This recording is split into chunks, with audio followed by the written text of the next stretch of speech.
Bonsoir, Président Georges Kapiamba. Bonsoir, Comment allez-vous? je vais bien, merci. Alors, avec vous, nous allons parler sur la fameuse situation, celle de Vital Kamerhe et de son arrestation, vous le savez.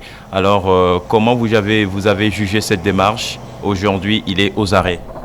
Bon, nous suivons cette situation et nous avons constaté avec satisfaction que ces droits de la défense ont été respectés et sont respectés jusqu'à ce jour. Il s'agit d'une suite logique des enquêtes que la justice a commencé depuis le mois de février sur les actes de corruption et de détournement qui ont été commis à marge de l'exécution du programme des 100 jours du président de la République. Il y a eu déjà avant lui d'autres personnes qui ont été arrêtées et donc nous appuyons, nous soutenons le travail de la justice. Il faudrait que ça aille jusqu'au bout et qu'il puisse aussi se défendre. Et voilà ce que nous pouvons dire. Alors, lorsque vous dites qu'il existe des indices sérieux de culpabilité à champ de Vital Kamerhe, comment expliquez-vous ces paradoxes? Oui, c'est-à-dire les indices sérieux de culpabilité, nous les tirons principalement de la décision que le parquet général de Kinshasa Matete a pu décider, c'est-à-dire en les plaçant sous mandat d'arrêt provisoire.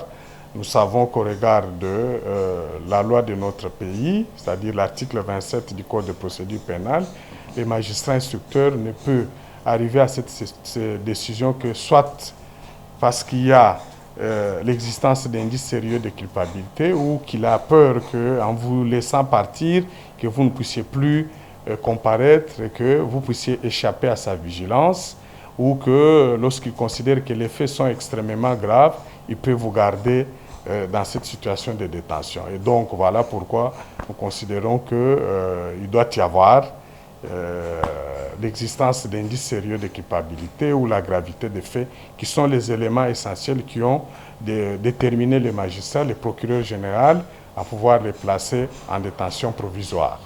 En une minute, vous saluez le travail que fait la justice congolaise. Bien sûr, c'est un travail très appréciable.